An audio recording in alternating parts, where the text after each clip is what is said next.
Muy buenas noches, amigos en España. Estamos aquí en nuestra nueva emisión y nueva forma de transmisión de Evolution Secret Radio, que ahora es TV. En este programa, Lógicas del Ser, cuenta con su amigo Paco Cardona.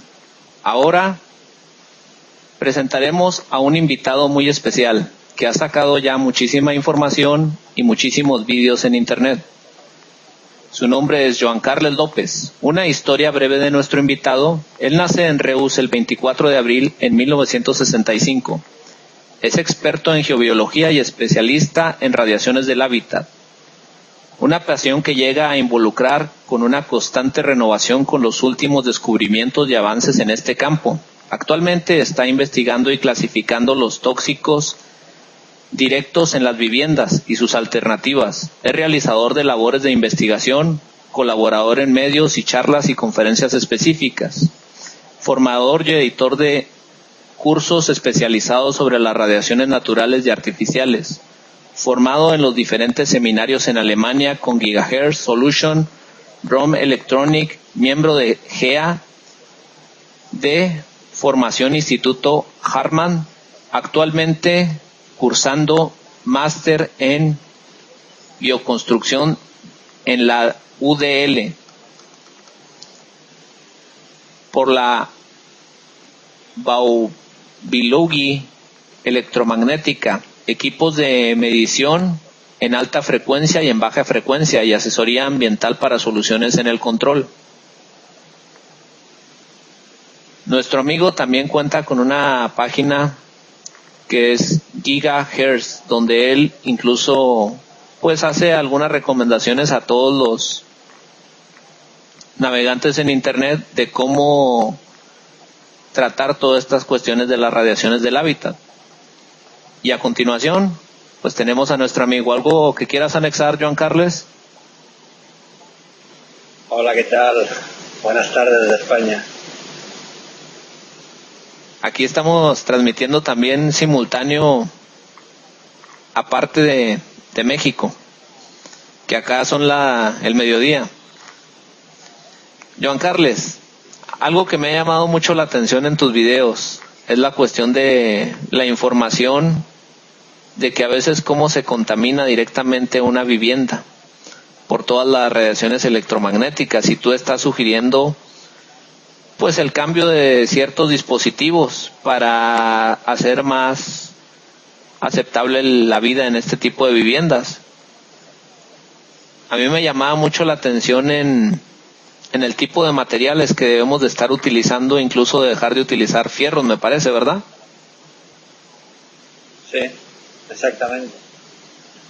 Por el hierro el acero es un material muy conductivo, y la electricidad no es muy amiga del hierro o del acero. Y, por ejemplo, en la cama, que es el lugar de descanso, pues tenemos que tener, digamos, un aislante natural, que siempre el que hemos tenido, que ha sido la madera. O en el caso la piedra, en los tiempos más remotos, ¿no? Pero hoy en día dormimos encima de un colchón metálico, que la mayor parte de ese colchón metálico está imantado. Está inventado porque al recuperar la chatarra, al recuperar el acero para reciclar, resulta que este acero pues lo magnetizan para separar los diferentes productos o diferentes aleaciones, y quedan magnetizados. Y luego ese acero magnetizado nos hacen los colchones metálicos, por ejemplo, o los somieres. Y resulta que dormimos encima de imanes, que eso actúa en la noche, en nuestro cuerpo. Aquí nos tenemos una pregunta de parte del auditorio, y una de las cuestiones que preguntan es: ¿qué tan cierto es que el color negro no es afectado por las radiaciones? Puesto que eso es lo que enseñan muchos libros de radiestesia, y por ello recomiendan un péndulo con hilo negro. No sé si a lo mejor nos salgamos un poco del tema. No, está bien que me hagas esta pregunta. El negro siempre ha sido un color, digamos, que normalmente el negro atrae mucho las radiaciones, sobre todo solares. Si tú en pleno verano a 40 grados te pones un jersey negro, pues sudas la gota gorda. Normalmente necesitamos pues un jersey blanco o una ropa más afín para que el calor se rebote o refleje. En cambio las radiaciones, por ejemplo, en las radiaciones digamos artificiales, se utiliza la pintura de grafito. El grafito es lo que lleva la mina del lápiz. El grafito es negro porque es muy conductor, y ejerce de rebote de esas radiaciones, por ejemplo de alta frecuencia o de campos eléctricos, y al rebotar esas radiaciones pues las envía hacia afuera y no entra nada hacia adentro. Pero sí es color negro, pero se pinta ese color negro de color blanco porque el color negro en sí es oscuridad y lo que necesitamos es ver luz. Lo del color negro en el tema del péndulo y tal, curiosamente el péndulo que tengo yo, que también lo utilizo de tanto en tanto, es de hilo de color negro, precisamente. Pero no simplemente quizá simplemente es por no sé, porque ha caído el cordoncito de color negro. Normalmente se utiliza una cadenita, digamos, cualquier cosa sirve, no hay un contratiempo de decir, no, este material es más afín. Yo siempre digo que el material más afín, ¿no?, para esto es el que mejor se sienta uno, el que trabaja con él. Y cada herramienta necesita su trabajo y su tiempo. Ok, muchas gracias, Joan Carles. Una pregunta que a mí me surge en tus últimos vídeos que he estado pues observando y que muchos compañeros, amigos me dijeron ahora que se está haciendo esta entrevista, pregúntale este detalle. ¿Qué tipo de enfermedades se están causando a través de esta radiación electromagnética que tú puedas decir, vas a prevenir todo este tipo de enfermedades a través de evitar este contacto? Sí, en mi página lo más importante cuando uno defiende cualquier disciplina, ya sea del campo que sea, lo que tienes que aportar siempre son la contra, o que la gente te pueda decir, bueno, esto no está demostrado, etcétera, etcétera. Yo siempre tengo en la página un listado de todos los estudios de cada disciplina dentro de la disciplina que toco. Por ejemplo, los estudios más recientes sobre este tema y los que hay de mucho tiempo sobre las líneas de alta tensión. Por ejemplo, las líneas de alta tensión lo que causan es leucemia. Y hay mucha exposición a esos campos magnéticos. Y están ahí esos estudios. Y hay bastantes. Sobre todo de exposición a ferrocarriles, las catenarias de los ferrocarriles, el cableado, porque la torre en sí no contamina, pero sí el cableado de alta tensión, el vivir debajo de una torre de alta tensión, el estar cerca de una torre de alta tensión, cerca de un transformador, o las líneas, digamos, de aquí en América son muy particulares, de norte a sur, que es el cableado eléctrico que está, digamos, en las ciudades es aéreo, ¿vale? En la mayoría de ciudades, y aquí los transformadores los tenéis en unos postes, no los tenéis, son como blancos o como redondos, por lo que he visto, ¿no? Y aquí los tenemos debajo de la casa, debajo de nuestros pies, en muchas casas, y eso nos perjudica. Hay casas que no se puede vivir y están viviendo. Y esto tiene mucho que ver en que, por ejemplo, las normativas están hechas para las empresas, no para las personas. Esa es la gran diferencia entre la manera de mirar y de testar las cosas. Y, por ejemplo, unos síntomas que tenemos muy a menudo es, por ejemplo, el romper el sueño por la noche, que quien tiene insomnio pues puede coger cualquier tipo de enfermedades. No las voy a enumerar, pero están en la página, pero desde picor en los ojos, todo esto el cuerpo nos tiene avisados de antemano. Lo que pasa es que nosotros, a partir de que tenemos 5, 6 años o 7, perdemos esa sensibilidad a reconocer lo que nos está pasando. Ya nos volvemos sintéticos, perdemos ese contacto con la naturaleza o con la tierra, y ya no percibimos esa contractura, ese dolor, aquí me voy de aquí porque me siento que aquí hay algo que me molesta. Estos son avisos que te da el cuerpo.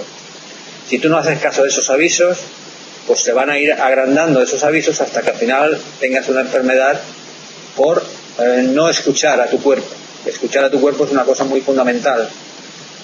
Por ejemplo, me acordaré que, por ejemplo, mi madre, voy a poner un ejemplo que cuento muchas veces, mi madre y mi padre, pues aquello de pequeño, pues me llevaban a la típica terraza a tomarse lo que aquí llamamos un vermut. Vermut y tal, y mi padre ahí con una cerveza y unas patatas bravas, que aquí las llevamos nosotros bravas, y bueno, yo la típica Coca-Cola de pequeño, y veía a mi madre que le decía a mi padre, vámonos de aquí, que aquí me siento como mal, como algo que no acabo de... Mi padre decía, pero ¿cómo vamos a estar mal? Si yo aquí tengo una cerveza y unas patatas bravas y hace un día fantástico. Bueno, al final pues convence y mi padre y mi madre se van y yo también con ellos. Al cabo del tiempo yo he ido allí con mis equipos a medir y estaba debajo, pasaban unos cables de muy alta tensión debajo de donde estábamos sentados en esa terraza. Y lo que tengo que decir es que las mujeres son más sensibles que los hombres en ese aspecto, porque quizás estamos hechos de otra pasta, ¿no? Como el yin y el yang, ¿no? El masculino y lo femenino. Las mujeres son más sensibles en estos temas y es muy interesante porque se percibe antes algo que hay allí.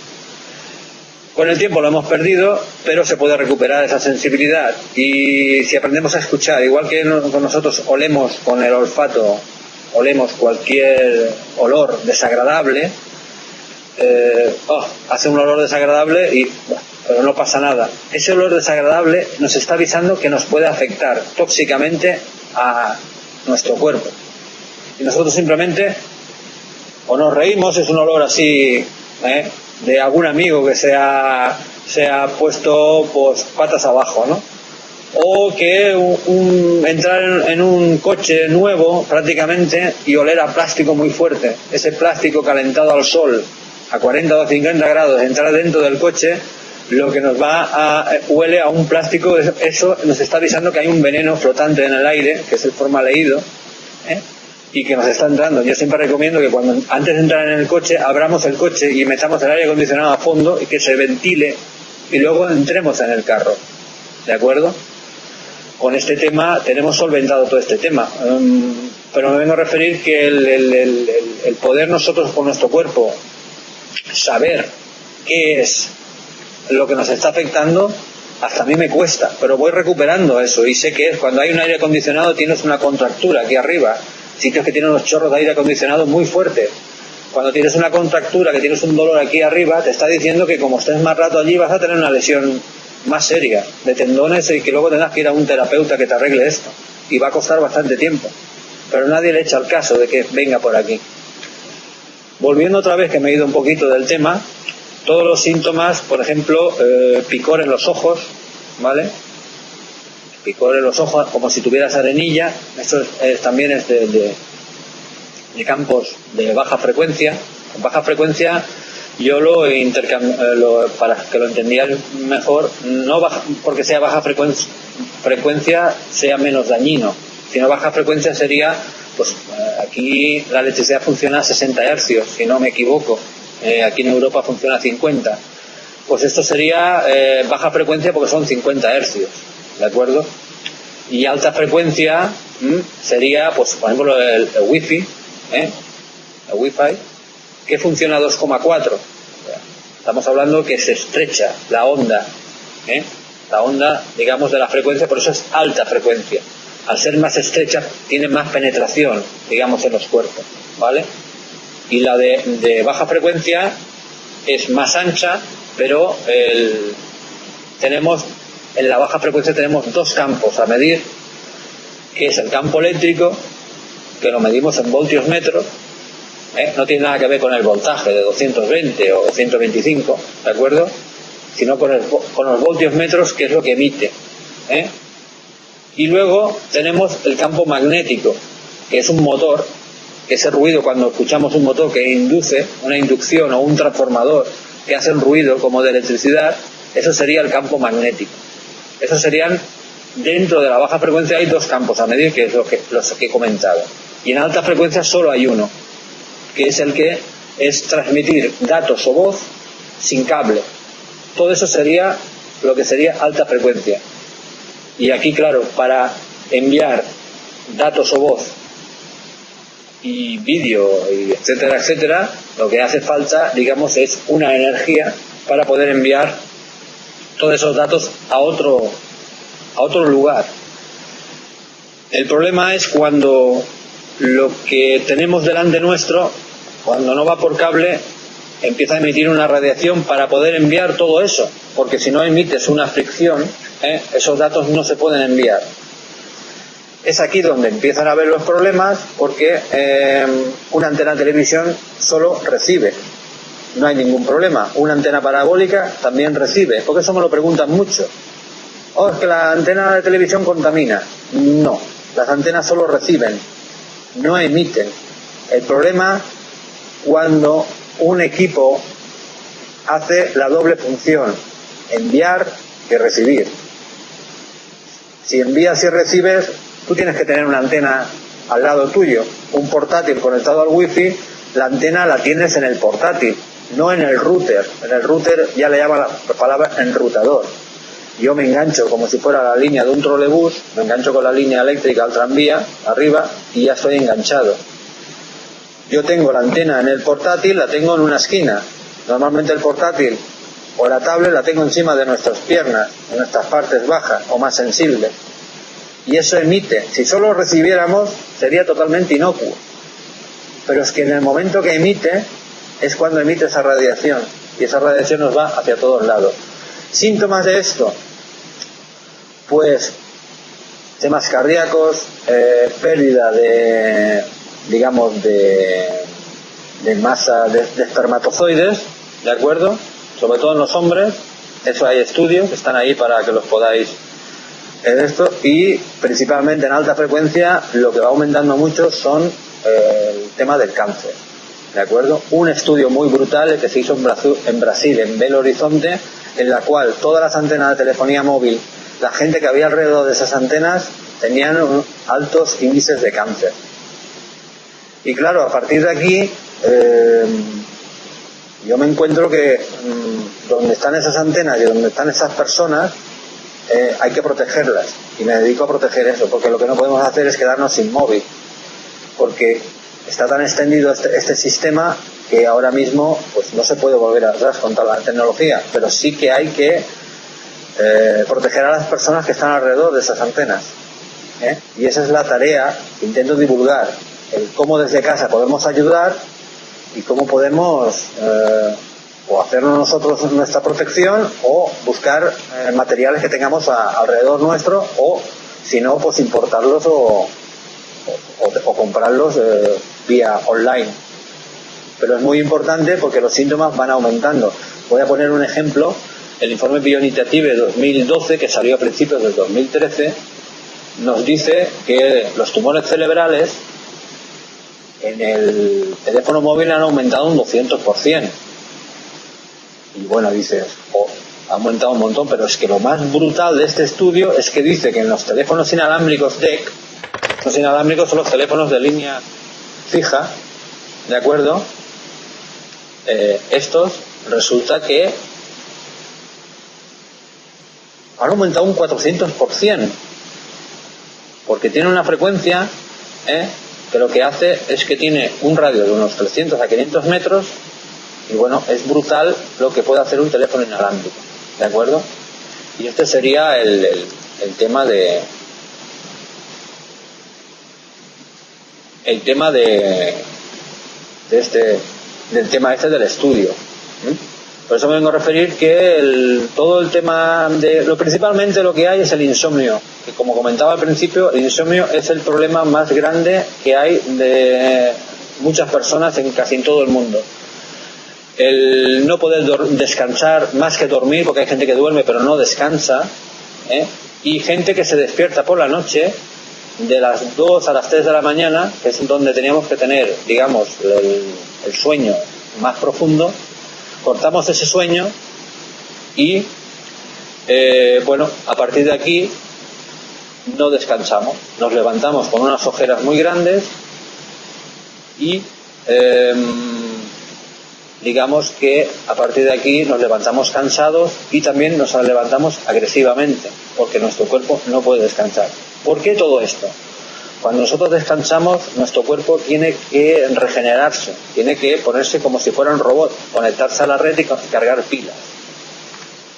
Bueno, si tenemos algunas frecuencias o alguna contaminación que tengamos alrededor nuestro, no podemos hacer esa función de descanso. ¿Esto qué significa? Nosotros aquí adentro, en el centro de la cabeza, aquí tenemos la glándula pineal. La glándula pineal lo que hace es decirle al cerebro lo que es de día y lo que es de noche, que segrega la melatonina. Si no podemos hacer ese descanso, resulta que no podemos segregar esa melatonina. ¿Y qué nos pasa? Que por la noche no dormimos o no descansamos y durante el día nos dormimos.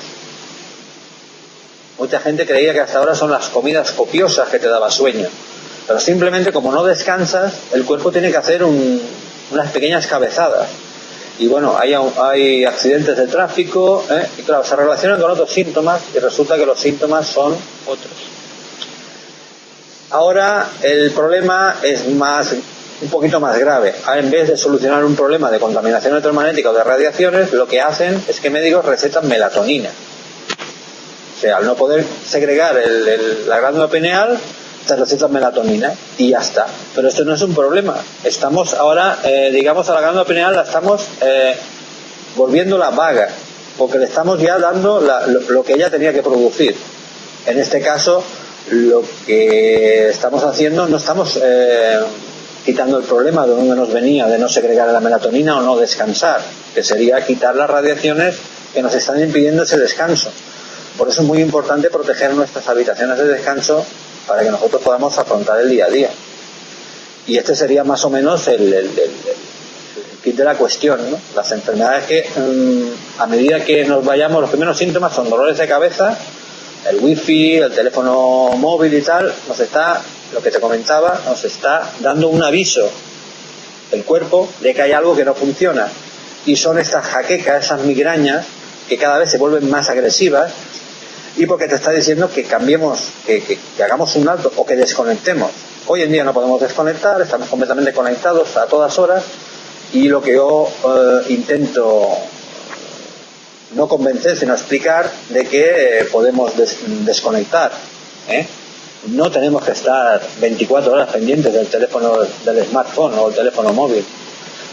El desconectar pues quizá nos ayudará a volver a reconectar otra vez, ¿no? Este sería a grosso modo el tema de esta pregunta, ¿no? Claro que sí, muchísimas gracias. Joan Carlos, aquí hay más preguntas. A lo mejor si yo te estoy viendo, tú nos puedes explicar muy detalladamente cada uno de estos puntos. Incluso yo podría aportar muchísimo más en mi área, que es la matemática, y cierta parte de la ciencia, a complementar varias de ellas. Pero pues también es darle cuestión a nuestro teleauditorio. Y una de las preguntas que nos hacen, nos preguntan la orientación exactamente de una cama. ¿Es igualmente válido en ambos hemisferios terrestres o varía? No sé si tú puedas tener ese... Esta es una pregunta que me la han hecho muchos oyentes y muchos que me escriben. Normalmente para dormir la cabeza tiene que estar enfocada hacia el norte, siempre y cuando estuvimos en el hemisferio norte. Si estamos en el hemisferio sur, la cabeza tiene que estar enfocada en el hemisferio sur. ¿Todo esto por qué? Porque nosotros tenemos aquí, tenemos todas las células, como son eléctricas, digamos, están magnetizadas hacia el norte magnético terrestre y al revés al polo sur, ¿de acuerdo? Todo esto nos genera un mejor descanso. Lo que está claro es que no podemos dormir boca abajo. Boca abajo sería dormir con la cabeza al sur si estuviéramos en el hemisferio norte, porque no descansaríamos. Es como si nuestras células o lo que llevamos dentro, la sangre, estuviera pues muy mezclada, no podíamos descansar.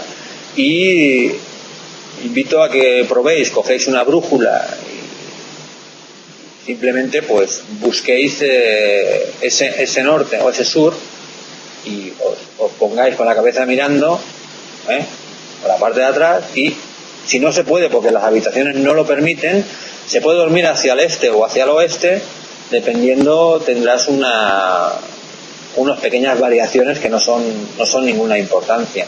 Lo que sí que está claro es que no se puede dormir, digamos, boca abajo, o sea, con la cabeza en los pies y los pies en la cabeza, ¿eh? Y eso, digamos, pues genera pues un mejor descanso. Y eso mucha gente lo ha comprobado y es cierto. Pasa que también hay personas que dicen, bueno, yo duermo en todos lados y no duermo bien. Pero bueno, eso habría que mirar otros síntomas y tal, pero están ahí, ¿no? Y perdona, me olvidaba. El porqué de todo esto fue, y también tema científico, o sea, un biólogo, utilizando la tecnología de Internet, utilizando Googlear, verificó que todas las manadas de caribús, elefantes, toda clase de mamíferos, dormían todas las manadas encaradas hacia un hemisferio norte, en el caso de la búsqueda que estaba haciendo, y dijo, si todos los mamíferos duermen con la cabeza en manada hacia un norte o hacia un sur, en ese caso, pues nosotros también somos mamíferos y como ellos pues tenemos que dormir siguiendo este protocolo de alineación. Y este fue el motivo. Es el mismo fenómeno que pasa con el agua cuando la baja uno en el retrete, por eso agarra la misma onda hacia el otro lado y genera la misma espiral. Sí, hay muchos procesos que si nos ponemos a atar cabos vamos a darnos cuenta que así es como funcionan. Aquí mencionas algo que es muy muy especial y que yo incluso se lo recomiendo a muchas de las gentes que también me preguntan cosas. Hablas de los animales, del estudio que hacen sobre los animales. Igual también sé que los animales, el perro se echa en el lugar donde casi hay menos electromagnetismo en la casa y menos ondas invasivas. No, al revés. El perro, digamos, el perro en sí hoy en día, en el tema del electromagnetismo, normalmente el perro, si hay un peligro de esto, por ejemplo, en el terremoto, bueno, en el maremoto este tan famoso que hubo en la costa de Asia, los perros 2 días antes desaparecieron prácticamente del sitio, porque estaban avecinando que habría una hecatombe. A mí esto pues son cosas que me sorprenden, ¿no? Cómo esa sensibilidad de estos animales puedan hacer esto. Pero en cambio las radiaciones artificiales, como puede ser, digamos, campos magnéticos o campos eléctricos y tal, pues no, como es una cosa artificial creada por el hombre, pues prácticamente no hay mecanismos. Es una cosa que no se huele, no se siente, no se nota, ¿no? Sí que hay una sensibilidad, sí que hay un de esto, pero normalmente acaban estos animales cogiendo los mismos problemas que puedan tener los humanos, ¿no? En el caso de las radiaciones naturales esto no ocurre. Las radiaciones naturales, pues el perro normalmente siempre se sienta o se duerme en un sitio donde no hay ninguna perturbación.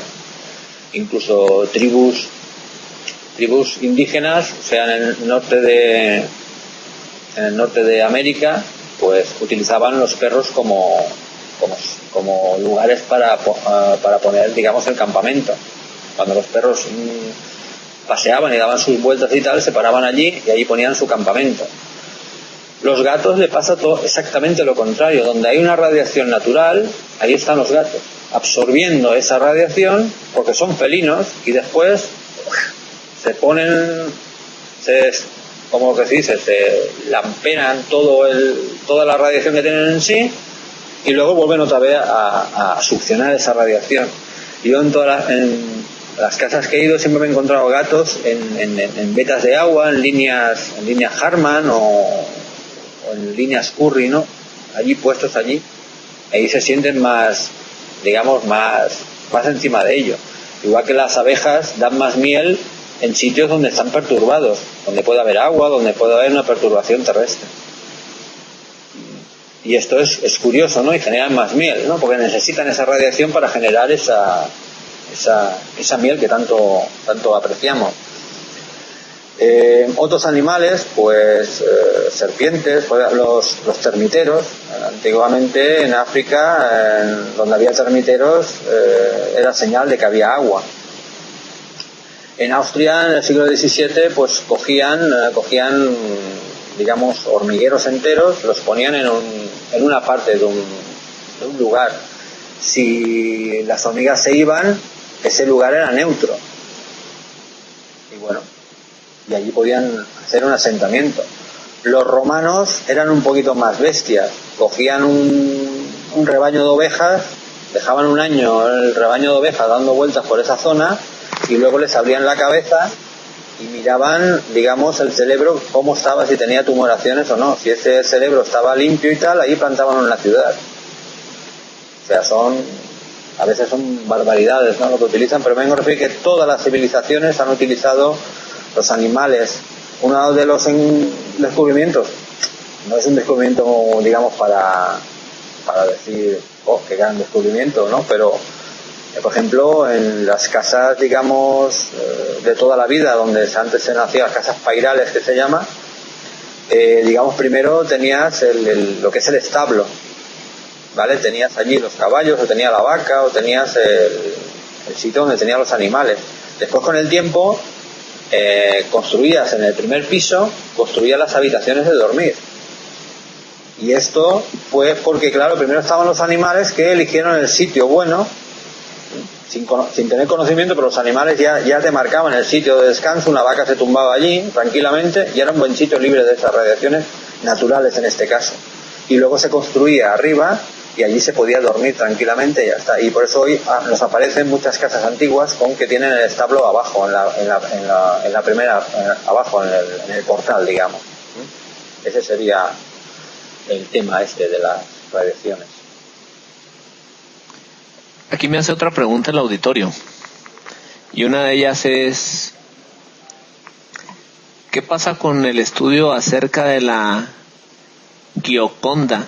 Tiene ciertas ondas que hacen parecer una especie de melodía. No sé si esto...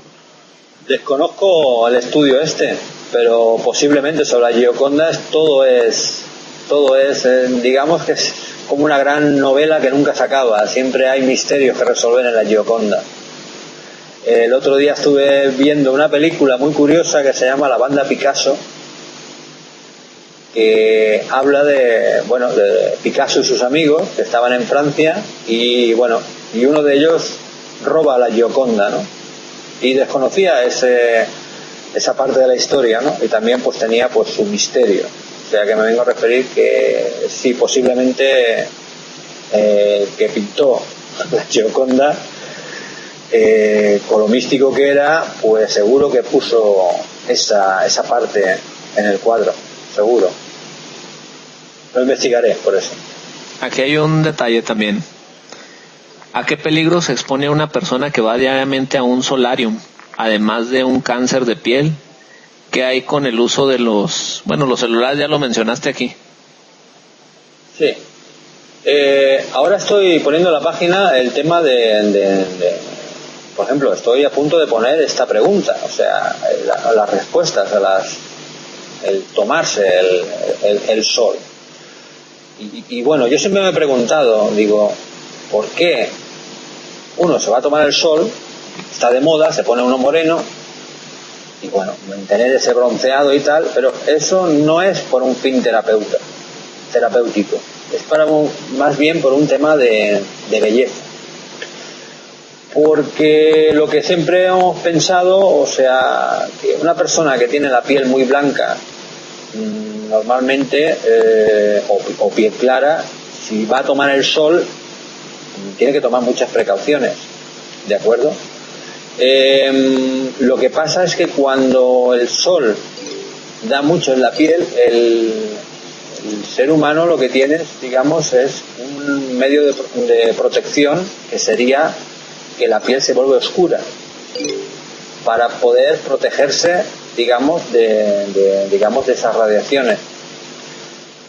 Por eso el tema últimamente está muy tenso, sobre todo en el tema de las protecciones que nos ponemos para proteger la piel. O sea, últimamente nos ponemos aceites, unas leches con factor 50, factor 30, y lo que nos están haciendo es que nos estamos metiendo productos químicos encima de nuestro cuerpo, a veces productos tóxicos.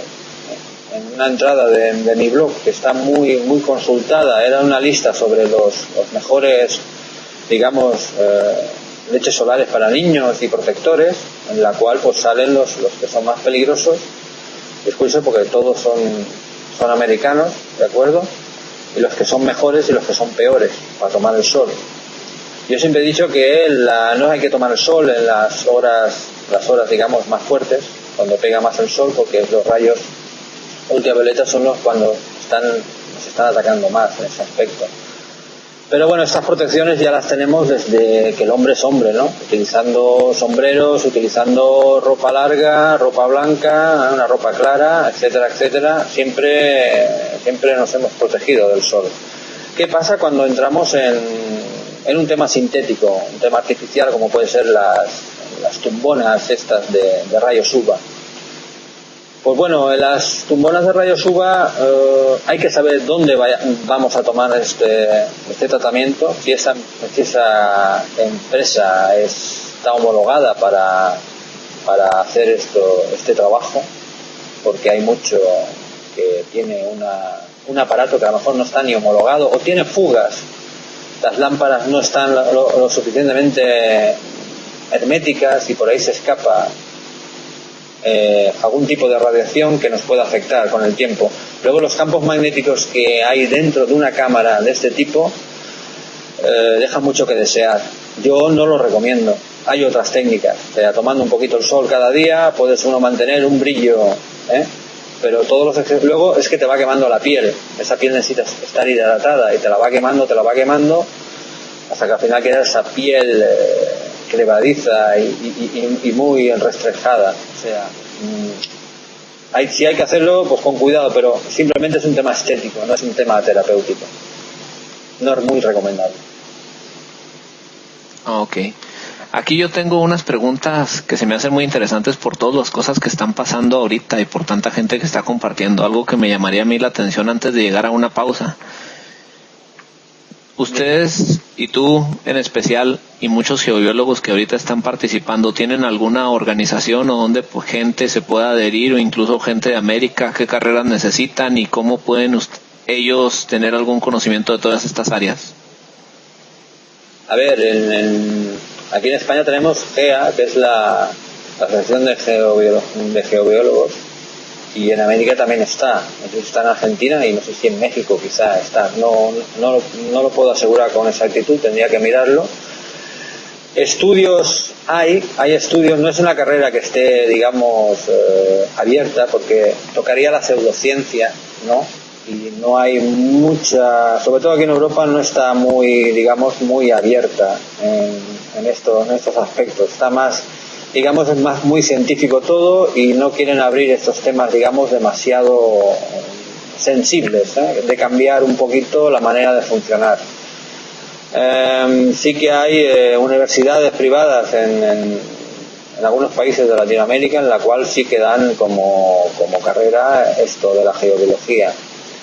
Lo que no sé hasta qué punto están, digamos, puestos al día, ¿no?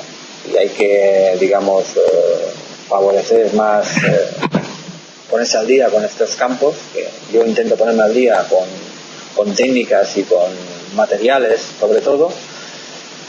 Y me vengo a referir que sí, hay asociaciones de geobiología. Lo que pasa que, digamos, el problema es quizá el desconocimiento de las personas sobre esta materia. Piensa que Latinoamérica y Europa sí que hay bastante gente que le interesa este tema. Ya para el norte ya es más insípido, y de lo que es, digamos, África, Asia y una parte de Rusia, Japón, ese tema ya ni se toca. O sea, me vengo a referir que la divulgación de estos temas están entrando ahora con fuerza, porque la gente decide que ya que va a vivir en un lugar, en un lugar donde va a echar raíces y va a vivir muchos años, pues como mínimo tener la casa en condiciones para poder vivir. Pensad que en Alemania, por ejemplo, cuando tú compras o alquilas una casa, hay un estudio geobiológico de esa casa detrás. Que eso te da, que es como un carnet de esa casa o esa vivienda, te da la garantía de que esa casa está libre de unos tóxicos que hoy abundan, la industria del petróleo, la industria química. Pues bueno, hay unas normativas que son muy, digamos, muy benévolas para las empresas y bastante, ya la OMS ya lo avisa, bastante duras para lo que es el ciudadano de a pie. Que hoy prácticamente lo que se utiliza es la masificación de cualquier producto a unos costes irrisorios para las empresas, y a nosotros, pues bueno, esos materiales pues nos perjudican a la salud. Pero sí, hay GEA principalmente sería un punto de inflexión de la geología en lo que es toda América Latina y el mundo hispano, para poder contactar con y hacer esos estudios, ¿no? Muy interesante tu respuesta, y pasamos a un corte y volvemos en un momento.